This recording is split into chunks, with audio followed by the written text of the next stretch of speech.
Welcome to Riverdale After Dark, a podcast about the CW's Riverdale that's got a big, spooky sack of mail. I'm Alex. When you walk through the darkness, there's one shining beacon, which could be anything from a candle lit in a sexual bunker or the delightful glow of the milkshake shop window. But when that light goes out, what do you do? I'm Justin. I'm Pete.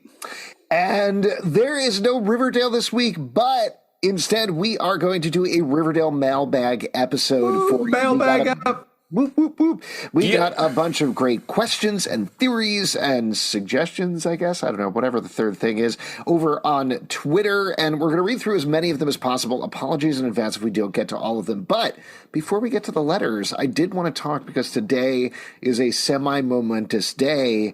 As we are taping this on Friday, June 16th, there is 1 week until Riverdale wraps production forever. Oh, that's it. That's it. That's crazy. I'll tell you what, Madeline Petch put up a post, and initially I thought it was her rap post because she was like, longest project yet, TBC, and it was pictures of her like crying and hugging Vanessa Morgan and Lily Reinhardt. I was like, oh my God, it's all happening. They're leaving the set.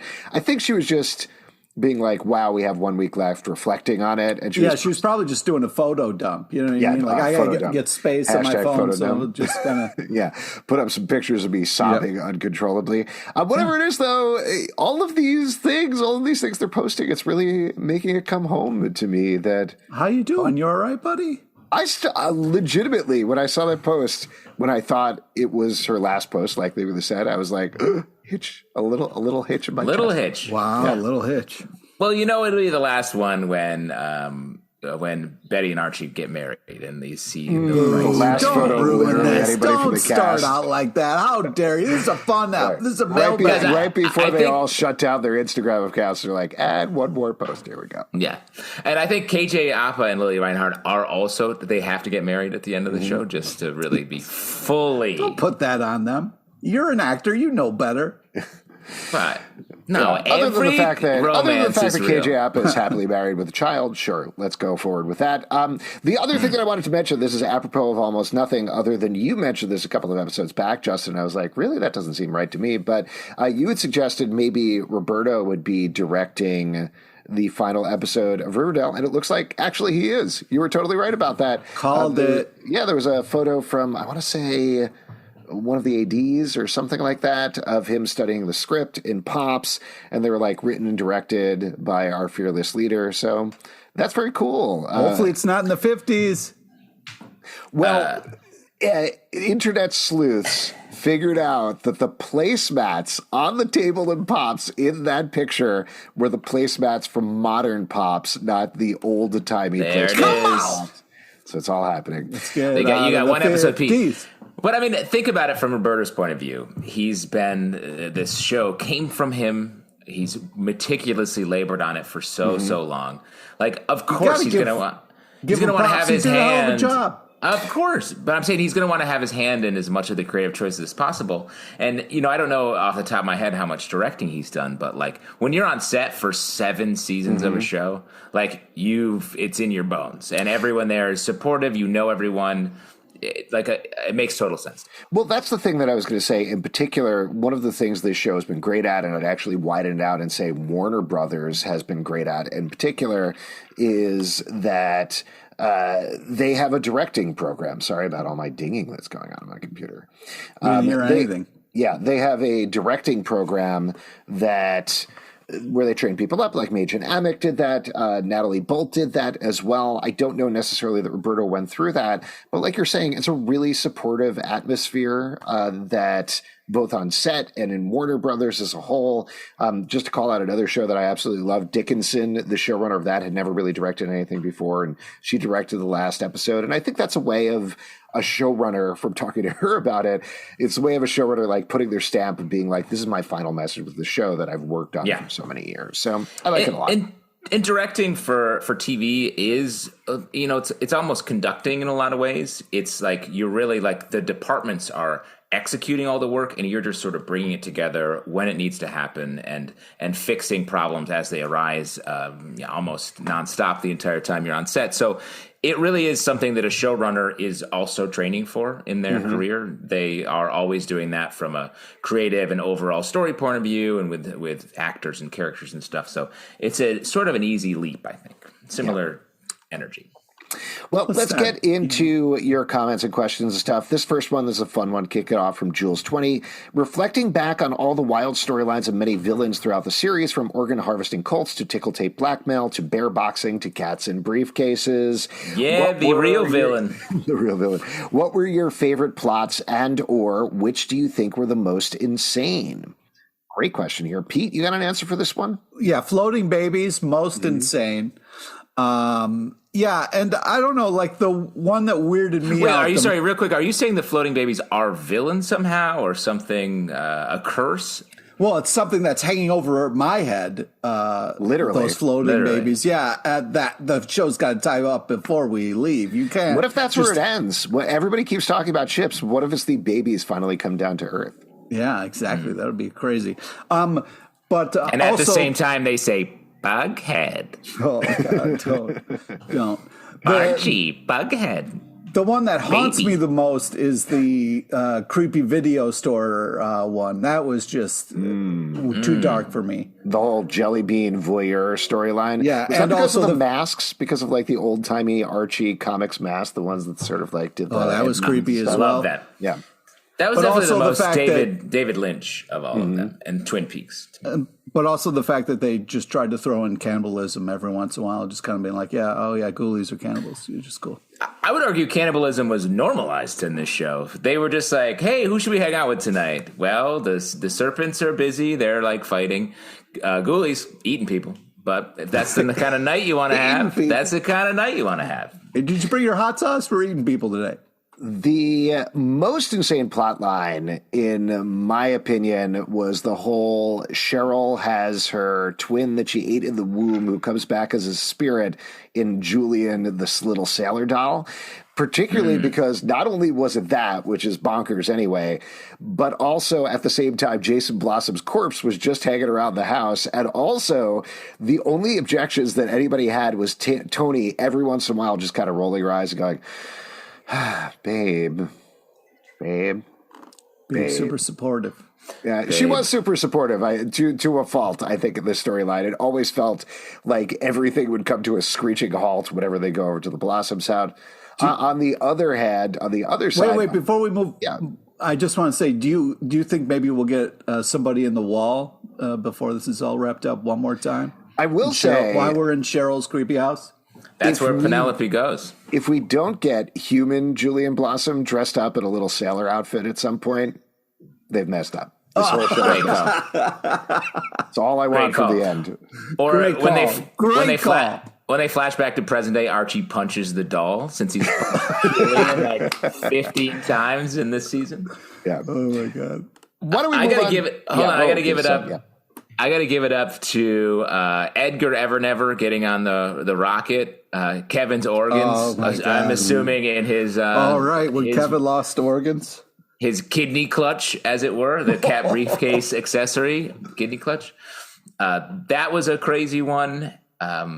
The scariest, I guess I would say too, for sort of actual fear was the Riverdale ep when Archie had his heart taken out, and some of the Gargoyle King stuff was like really unsettling. Yeah. In a weird way, and maybe this is just from us talking about it and not me watching it, but I've grown to have a real affection for season 3, just with the Gargoyle King and the farm and all the insanity that was going on there. It feels like a fever dream, but the fact that the show went there for an entire season and drove a good chunk of the audience away in the meantime, I appreciate it. I appreciate the ambition there, even if it didn't necessarily work all the time. And you have to do Gargoyle King farm to get to superheroes 1950s flashback tutu explosion comment, all that, yes, because that was sort of like, how much can we do, how wild can we take this? They learn the lessons there, and I feel like this season is a much more mature understanding and pushing on the borders of what it means in this show. Like, they dispensed with all that supernatural stuff and have been telling real stories about what it maybe felt like to grow up in that time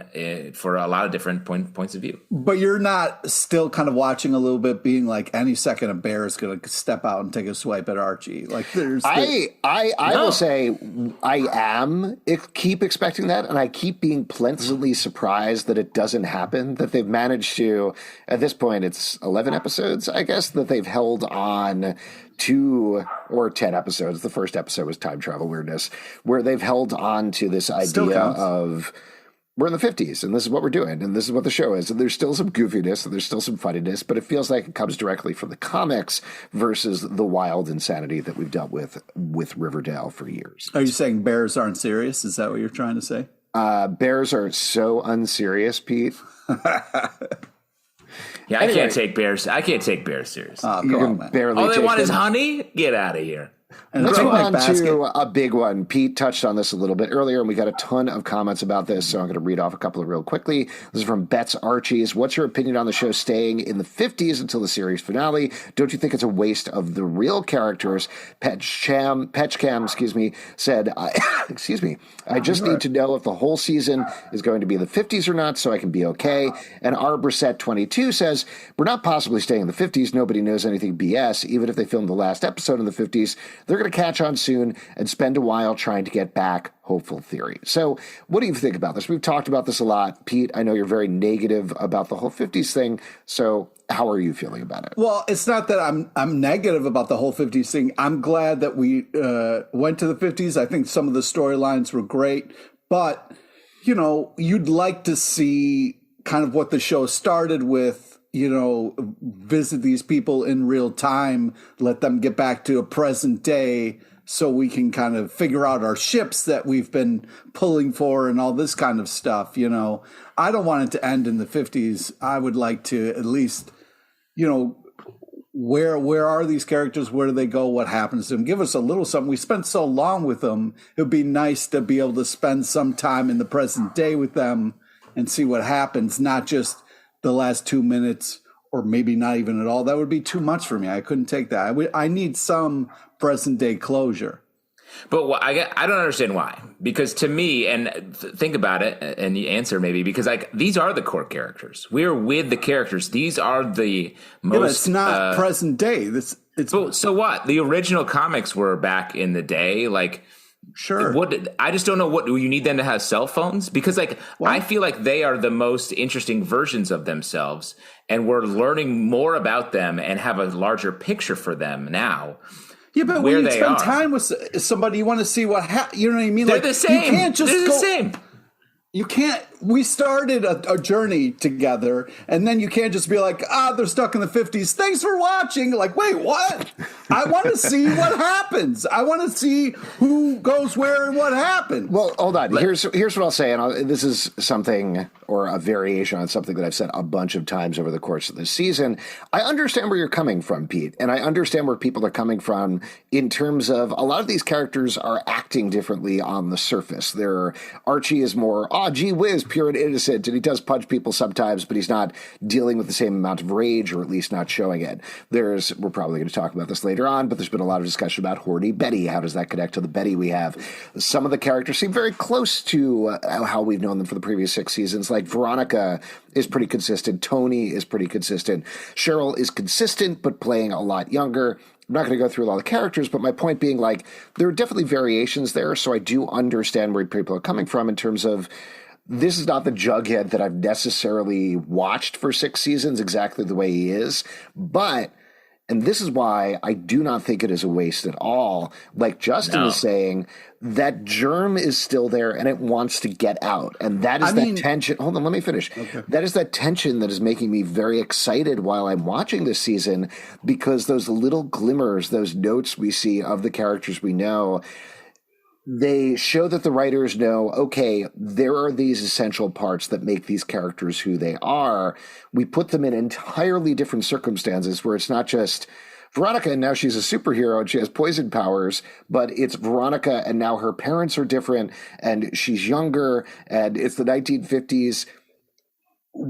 How does she get to the place where we know who she is again? How does she make that journey? That's what we're watching these characters on. Yeah. And even if I have to see the finale to see how it executes, like obviously there's a million ways it can go wrong, but even if there is just a montage at the end of 5 minutes, we're working back to the characters. Ultimately, it's about where are they for the rest of that episode? Like, where are they for the previous 35 minutes? Because if it is Archie being like, oh, gee whiz, I'm perfectly happy and everything is great. And then in the last 5 minutes, he zooms forward in time and he's like, well, now I'm married to whoever, like literally question mark. That's probably not good. But if there is an emotional growth that happens over the course of particularly these next 9 or 10 episodes or so leading up to that, that's what we need to see. And I feel very confident based on the way the season is going, that's what we're going to get. It's not about them finding their memories. It's about them finding their character. Okay, cool. But I also think that it was worth it. Dismissive. I was just waiting to talk, not listening. I am listening. He's making a lot of great points, and I can appreciate the thought and passion he's putting into it, but I just don't agree. So, I don't know how I'm supposed to react. But my point is, I'll be here in the 50s. I'll be here in the 50s because it was worth it for Kevin. Like, I've never seen Kevin happier. This is the first time Kevin has been just such a side character that's constantly getting, he's not losing organs. He's got a relationship. I'm super happy for him. For me, it would be worth it for Kevin if that's the only joy I can get at the end of this for walking away, if they F me on all the other ships and stuff. Let me ask you. I'm not saying it's a waste of time to be in the 50s. I'm not saying they're not doing amazing things and telling great stories and having character development and all those amazing things. But I'd also like to go back to, present day so we can walk away clean because this is the last episode. Now, is it more that you want to get back to stuff like Bughead that you love, or are you like, I need to see their story completed, I need to see their graves? No, not graves. I need to see their corpses lowered. I need to see their corpses at an old age, after many years of life, their corpses lowered into graves, and be like, don't get me wrong, I'd love more seasons to see what happens to them. I don't want it to end, but I think that it would be nice after all this time, we could get them back to present day to see how the 50s affected them and move them forward or push them back or whatever. I agree with that. I would much rather, forgetting about what I said, just on a base level. Well, no. But forgetting about, obviously I'm going to be fine if it's a good episode. That's ultimately what I care about. But I would prefer to have a way where, like we talked about, they wrap things up in the second to last episode, plot wise, and then spend the last episode with the characters and finding out about them. That's what I prefer. But I don't know. I'm going to follow the journey wherever it goes.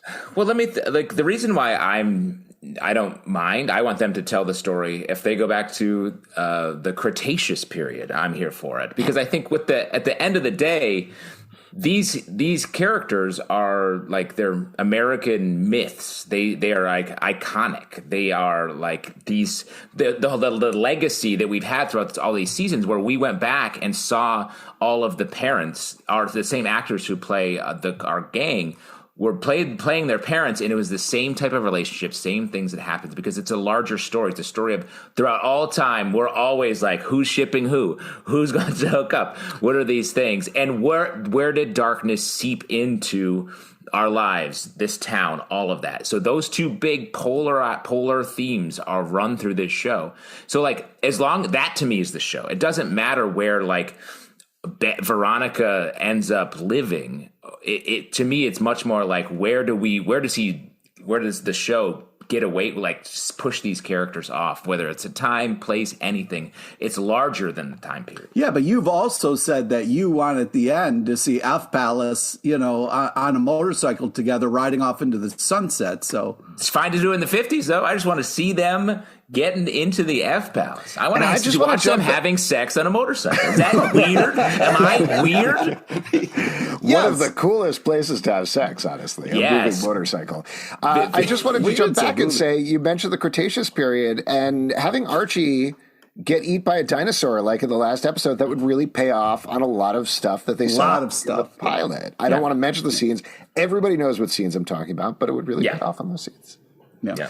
Let's move on to another one. I like this one. Blood Blossom, except with X's instead of O's, says, are there any pairs, groups of characters you wish had more scenes together this season? Plus, what shenanigans would you have them get up to if it were up to you?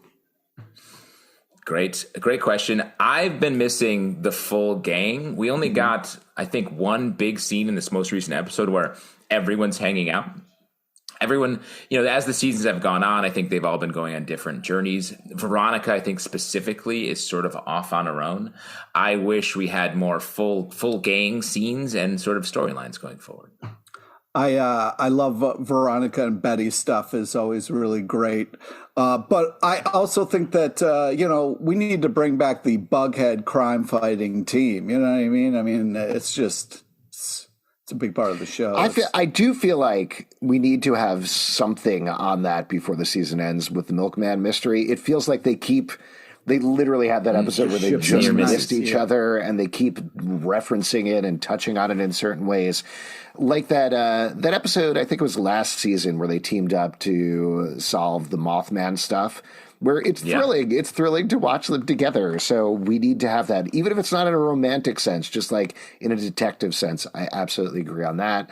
I think I said this a couple of episodes back, but I love the nerd group, and I'd love to see more of that. I think where we last left Ethel, that's going to be a problem. But Ethel, Dilton, Ben, and Jughead, very fun. Tossing Ben in there. Ben really leaving a mark for you. Well, he's part of that foursome. I think there would be potentially fun things to explore if they wanted. I think that obviously the one that I can speak for all three of us is don't speak for all three of us. Wither Chick. Mm-hmm. Where's Chick? Where's the real hero of Riverdale? I thought you were talking about. Sorry, I thought you said Weather Chick, and I was like, I'd love to see my classic ship, Chick and Mr. Weatherby. We got to ship them all at the end of this season. Ship them all. This is from Jughead Jones. 3J. This one will be very non-controversial. Are Varchi and Bughead endgame? Wow. I don't know what's controversial about that. Pete, that's a crazy that you finally revealed your burner account right here on this show. Well, it's the last season. I figure this is the time to reveal. Even this question is worded in a very Pete way, where it's like refusing to acknowledge what's the circumstances that are happening around, just being like, I want this. Let's say it now. Bughead for life. Those are by the way, this is apropos, not of nothing, but like my favorite asks that I get on Tumblr are the ones that start with, don't you think? And then it lays out some sort of theory. I'm like, no, I don't think that. How do I respond? Yeah, you think. Don't I think is what it should say. Yes.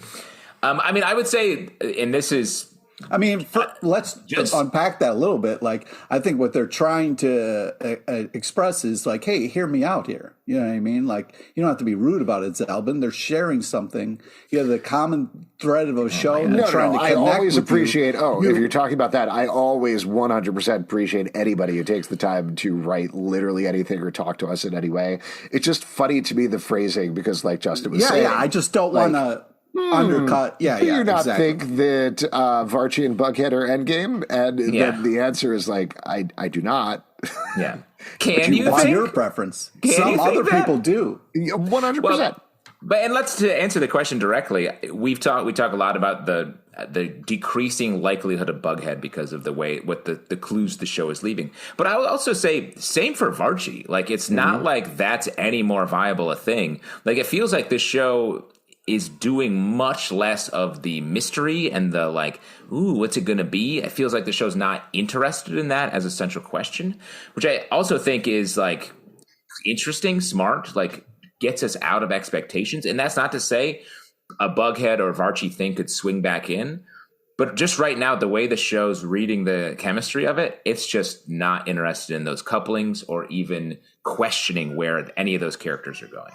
Pete? I have a follow-up question. Yeah. Yes. Yeah, but don't you think that's a little bit problematic because of like the fact that like these ships and these things like really started the show in a like starting with Bughead out of the box was such a bold, amazing move. You know what I mean? Of like, oh my God, these two together. That's such a cool, fun choice. I didn't know that this could be so interesting. So I just think that I agree with you, you know, intellectually about what you're saying, Justin. But the problem is through the show, I've become so attached to a couple for whatever reason, and it probably doesn't make sense, but here I am pulling for something that isn't real, and that's the show. You know what I mean? Like, but you should. It is real, and what I want to see. I feel like the show is also saving, sort of talking about all that stuff for later. Yep. And like, because I agree with you. Like, if I was in your position, I would be like, please acknowledge this. I like this. We started here. But I do think that we'll get that for sure. There will be some sort of reckoning of all that. But I mean, think about your life. Like, how often are you like, time to get back in touch with my high school partner and like make that happen again? Like, no, of course not. Right. But there is part of me that thinks that like Jughead needs to at least talk to Betty and apologize, like be like, yo, there are things that we don't know about the nights and the voicemails and all that kind of stuff that would nice to just have some closure on, so I could walk away and not keep hoping that whatever will bring them together might happen. You know what I mean? Yeah. If Hot Dog Agent comes through and it's like, hey, Jughead, I got a new gig for you. Dating Betty.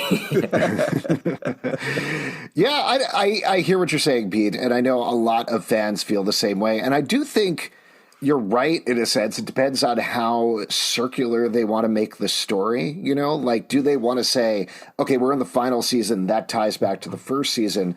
There is no straight story that they have told over the course of 7 seasons. I would challenge literally anybody to be like, here is the story of Riverdale. And I know if you're a hardcore shipper, you're going to be like, well, the story of Riverdale is that Betty and Archie were in love and blah, blah, blah. And here's how that's consistent over 7 seasons. But it's not. Like I'm talking about literally the plot of Riverdale. If you're like, hey, Dad, can you tell me a good night story? And I'll be like, sure, here's the story of Riverdale. And then 12 hours later, you're still not done, and the kid is and like, that's when they drag you out of your home into the straitjacket. Right, and that's true. That's not just a knock at Riverdale. That's true of literally any ongoing TV series, particularly ones that have longer than 13-episode-long seasons, but even ones that have 13-episode-long seasons, because there's no way of making a straight, cohesive story there. There are points you can tie up, but that's it.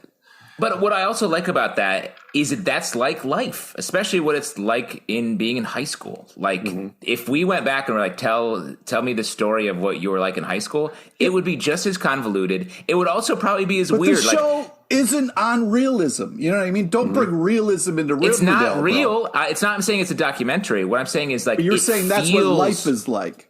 No, I'm saying that what life feels like. I'm saying it is touching on themes and feelings that I think are universal for people when you're growing up, where you're like, yeah, there's this thing where one night we drank a bunch of beer and made wizard staffs and we all spoke in this weird wizard language for the night. That's a real thing from my life. And that's almost Gargoyle King. That's very much approaching one weird nobody turn. Was murdering anybody, dude. You know what I mean? You didn't get chained to a fridge. It's heightened for television. Why is that your thing? Why is that your one thing? It was weird and it happened. Don't come. I didn't do it. It's real life, man. Don't be mad at me. It's real life. It's real life. I didn't fight a bear, but I was trapped in a culvert with a beaver once in one summer, and that's pretty close. Wow, this is fun. We're getting to know Justin facts. You're touching on something that I said earlier. I think the question, and we're not going to know this for a couple of weeks now, a couple of months actually, is Are they wrapping up the story of this final season, or are they wrapping up the story of the show? If they're wrapping up the story of the final season, I would argue that Bughead and Varchi are not part of the ongoing story. That is not where the story is heading. They touched on Varchi, they've touched on Bughead, but that's not the story that they're telling this season. If they are finishing up the story of the entire show, even if it is that long, convoluted Rube Goldberg machine of a plot, then do they need to touch on it in some way in the final episode or by the end? Absolutely. Because that 100% is part of the fabric of the show. How they touch on it, I guess we'll see. But at the current time, my head is at, I don't think they are endgame. But there's no way they're not tying up this as a series at the same time they're tying it up as a season, I think. Sure. And maybe that is in a classic prestige show style, modern prestige drama, where it's like the second to last episode brings together all the plot, and the final episode, sort of finishes all the character arcs and the larger vibes and feelings and all that. This is from Johnny Effin Awesome. Why do Reggie and Archie continually have the most sexual chemistry on screen? I mean, these last few episodes, I agree. They are the sort of most in love with being around each other. And they're most invested in each other. And what was the line they said together? And literally it was the most joyful moment maybe on the whole run of this show. Oh, I it was know like Mikasa e Sukasa. Yeah. And they were I wanted them to high five, hug. That was the most intimate moment. So I agree with that completely. That's where the heat is right now. Yeah, it's great. If they end up together, that's fun. Clearly, I don't necessarily feel a sexual chemistry, but clearly Charles Melton and KJ Apa have fun together. It's fun to have them in this way where they're actually being friends rather than rivals. Really enjoying it. But it's that love you have when you meet someone and you really connect with them on a friend basis. You're like, oh man, this is a person I have been missing in my life. And I feel like that's really what's happening with Archie and Reggie. Gold Lion 84 says, many people find the one-dimensional portrayal of Betty, quote, being horny as completely insulting to our once smart detective who could have a plot while being romantically involved. Betty is a shell of her former self. You have touched on this, but can you revisit this topic? I can talk about it because I disagree, and I know I've talked about this before in terms of disagreeing. I understand where people are coming from, but it isn't a one-dimensional portrayal of Betty being horny. It is a three-dimensional portrayal of a woman who is figuring out her sexuality, and I think that's what they're going for. This is a Betty who is not a driven investigator necessarily, but legitimately, I'm going to make an equivalence here, and I'm sure I'm going to get flamed online, and that's fine, but I think in the same way where we've had 6 seasons of Betty being like, ooh, my darkness, in this season it's like, ooh, my horniness, you know? And, no, agreed. And here's why I bring this up is I think both ways they use shorthand in terms of words and terms, but there's a lot more going on with the character if you took a second to think about it. Okay, Pete, I know your turn next. Just give me 1 sec to say, I also think the structure of the show, where we don't get a ton of time with all the characters because it just moves so fast, it's harder for them to paint a full picture and using the shorthand you just said, Alex. Pete. Okay. Preach. First, shout out to the person who brought this up. Yes, it is frustrating. Betty, from day one, was one of my favorite characters, and I feel like she's been benched in this last season. When it was exploring her darkness, there was also our career. There was a lot going on with Betty. We haven't gotten a lot of that at all, and I feel like this last season, we're hoping that she's going to get kind of unleashed, or at least get a lot more to do and explore, because I think this has pigeonholed her a little bit as a character, where it's all about her sexuality, which, as Justin pointed out, when we're dealing with high school and hormones, that's kind of a big thing that is consuming at that age. But I think to the point of Betty as a character, that she can be so much more and be a lot of different things, and hopefully we will get to see that. And but I do think underneath that is just someone saying Betty is a great character, Betty is being underused, it's not as cool, I want more, which is a great thing to say and a great thing to want, especially for a character like Betty, who can be a lot of different things as we've seen in this season. Like, she's working on cars, she's doing different stuff, which is great. But like Justin says, it's, we haven't got, everybody's had more turns. And what's nice is we're getting more Kevin, which is great. So there's a lot of give and take, and everybody can't always be in the spotlight. So we got to have a kind of a rotation, and hopefully they have been working on doing that so people get more time. I don't see it as one-dimensional either. I feel like while it is a lot of her action has been about sex or sexuality, like I feel like it's been explored in a ton of different ways. First with like sort of reacting to Kevin and trying to figure out what was going on with that relationship, and seeing the possibilities of different sexuality and ways that people can be sexual, to like going on television and being like really flashy and putting herself out there, rebellion through like her sexual repression. Like that's not all just her being horny. That's her finding an understanding of a place in the world through all of these things. And it's just, sex is the lens that is in front of her right now, but she's really exploring a lot. Honestly, like the way you're talking about the darkness, like they use that same thing as a lens. She explored a lot of things. And honestly, the most one note I think Betty has been was when she was so like under the cloud of Polly and just couldn't do anything. And I was like, I feel like this Betty's trapped. Well, Betty this season, I feel like, has been sort of opening up. And I think we're going to see going forward, it's going to be her way to really like rebel against the repression and conservative nature of the entire town. And the other thing that I throw out there is Lily Reinhart has been so funny and so good this season as well. Again, I understand what people are reacting to here, but this to me strikes me like in a much better, actually, I'm surprised to hear somebody would say one-dimensional, because in a much more three-dimensional way, the way a dude is treated in like a 90s sex comedy, except this time it's Betty, and it's actually exploring it through the lens of developing feminism in the 1950s. So there's a lot more textures and nuance and history going on there. She's like one episode away from burning bras and marching on Washington. So there's really good stuff there. At the same time, it's very funny and it's bright and they're having a good time. So the fact that they're able to balance all those things, I think it's good. I'm sorry. Also, we should just mention this is also coming from three dudes. Yes, we should mention this is coming from three dudes. So if the Riverdale After Dark podcast, which is called Riverdale Before Light, I believe, that is hosted by three ladies, would like to respond, please do. Yeah. Our Hensela says, what are your guys' predictions for episode 13 titled The Crucible? What do you think Cheryl will do? Also, do you think when everyone gets their memories back, the couples that are together now but weren't together beforehand will still be together? Two big questions there just to talk about The Crucible. The big thing I think out of that episode is that Machen Amick is directing. Mark Consuelos is coming back as Hiram Lodge. What?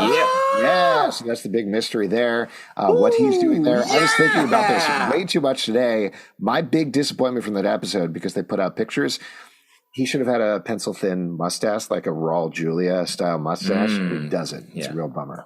Your big disappointment is his mustache. Yeah. So my theory is over the course of the episode, he grows some sort of mustache. Oh, yeah. That's the crucible, is will he grow that mustache before he's outcasted from the town?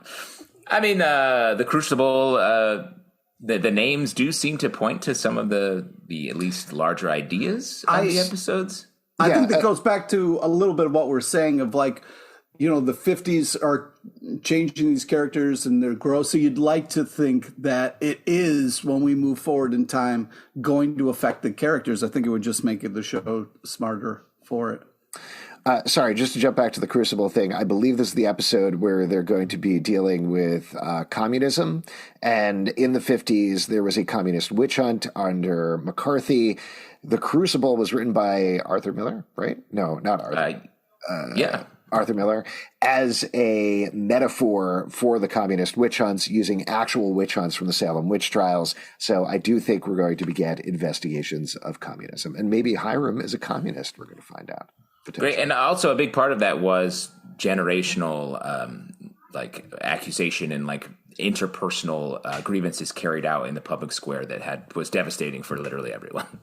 And in terms of when everybody gets their memories back, Miller, couples together now, but weren't together beforehand, yeah, I kind of think like all the couples that we have right now are the couples we're going to end up with at the end of the show. I think there's going to be Don't say that. I think there's some complicated emotions that are going to happen once they get those memories back. But I don't think... You don't know that.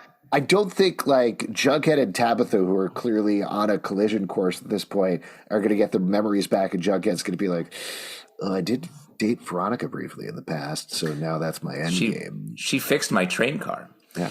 The thing is, these couples that we're in now were sort of the ones on the table before. So like, I don't think there's a lot of difference there. And I'm starting to think that the way they're going to deal with the sort of memory change is at the end of the play, A Midsummer Night's Dream, by William Shakespeare. Pete, could you check me on that? This chink. Could you check me on that? William Shake Shack, I believe. Yeah, William Shake Shack. Yum. A little too much now, a little overblown. Am I right? Just a little over-franchised. William Shake Shack. But the way those characters, the young lovers come out of at the end, they're like, oh, they come out of the land of the fairyland. It feels like a dream where the memories fade almost instantly, but the feelings and the couplings remain. So I would guess that's where we're headed. Interesting. This is from Kemp, Brooklyn, too. That's a good call, man. That would be cool if they kind of did a Midsummer's Night Dream thing. I just think that we don't know what the couplings are going to be. So to say like, oh, that's probably... Yeah, we definitely don't know that. We don't know that at all. Well, why are you saying like that? Do you know something? Yes, I've been saying it for, 6 seasons. Yeah, but you don't actually know. You haven't seen the last episode. You don't know how it's going to go. You have a feeling. You worked in television. You know how television shows work. So there's that. But I know right here. You don't actually know. I know Archie, right here. Jabitha, Shoni, Clavin, Mangs, and who am I forgetting? Is that? Veggie, maybe like asterisk. Maybe that's the one. That's the one that I think is a little up in the air. But I agree. Those are the ones. You can't predict the show. The show is unpredictable. Yeah. All right, let's put some money down, Guy. Okay, I bet $1,000 that I'm correct. Pete, want to match? I don't have that kind of money, nor would I do that. That's dumb. But you'd have the kind of money after you won the bet, right? Wow. You're deadly. You are deadly. Yeah. How about one kidney? You can put up a kidney. I'll put up $1,000. We only bet in kidneys. Yes. Our buy-in at poker night is one major organ. We got a couple of others. I'm just going to run through right here. Kemp Brooklyn 2 says, I have a theory. What if the last episode of the season, something that is in the 50s, they go back to the present time Riverdale, and Cheryl and Tony find each other and they want to get married? This is the best Shoni theory I could think of. Thank you guys for making these podcasts. Shoni wedding finale? What do we think? That would be amazing. Yes. That would be amazing. Yes. If that's not a centerpiece of the episode, I bet it's a piece of a montage that we drift past. Mm-hmm. Absolutely. Shoni 100% endgame. Trackaroon says, when will we see the knitted beanie again? Did Angel Tabitha leave it there? I think that the last person to have it was Percival after Reggie delivered it unto him. Did Tom nick it when they turned over the train car, or did Veronica nick it when she decorated the train car? Oh. I think they just haven't brought it back because it was this dangling thing at the end of the first episode, and we are going to wrap back to it in some way by the end, but they don't want it to be this like thing that keeps reminding Jughead throughout the season, because that's not what the story had. You had a good theory, didn't you, about who left it, Justin?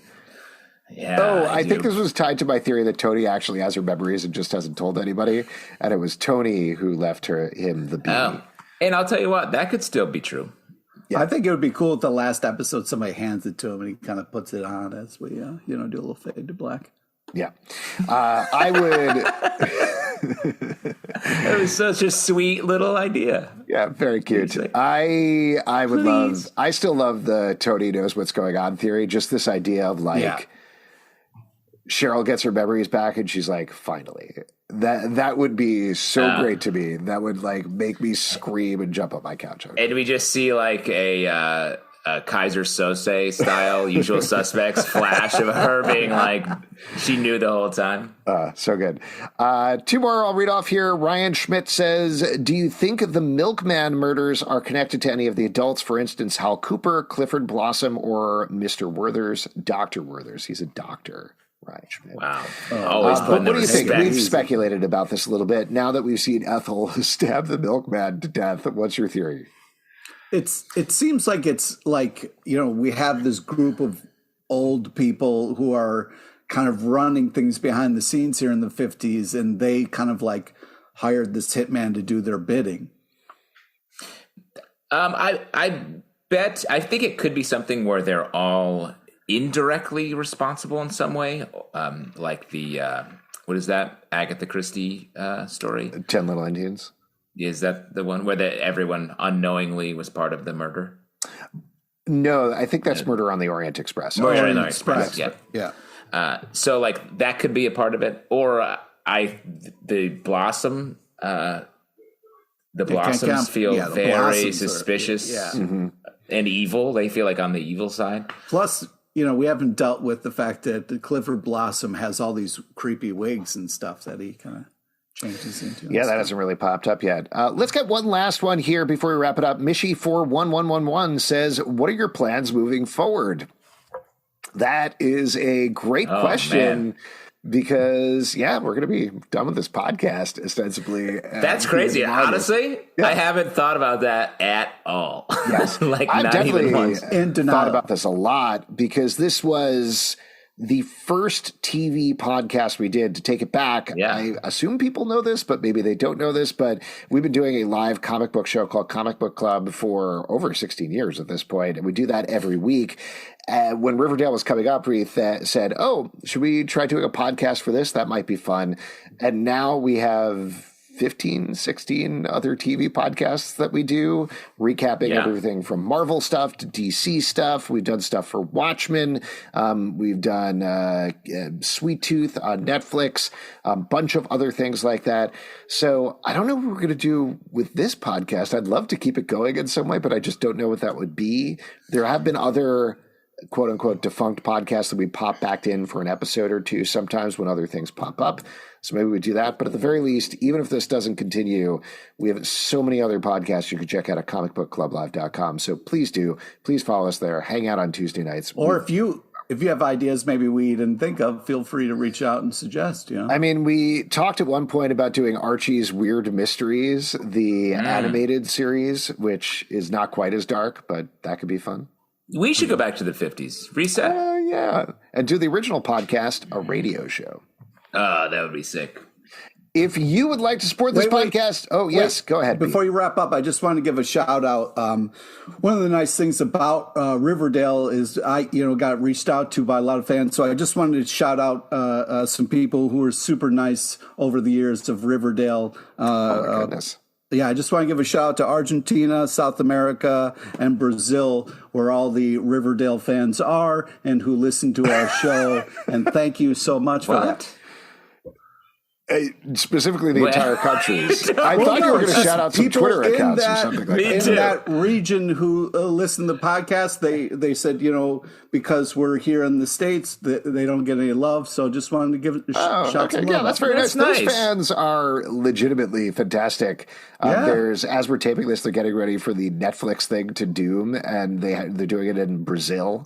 And I think part of the reason is Brazil fans go nuts for things, like absolutely in the absolute Brazil best goes way. hard, So, man. Brazil goes hard. And if you would like to go hard and support our podcast, patreon.com/Comic Book Club. Also, as just mentioned, we do a live show every Tuesday night at 7 p.m. to Facebook and YouTube. Come hang out. We would love to chat with you about Riverdale, Apple, Spotify, Stitcher, or the app of your choice to subscribe, listen, and follow the show at Riverdale Dark on Twitter, Riverdale After on Instagram, Riverdale After Dark on Facebook, comicbookclublive.com for this podcast, and many more. Until next time, we'll see you after dark. Gargoyle, King, and Bear. My ship. Going on. And you got me.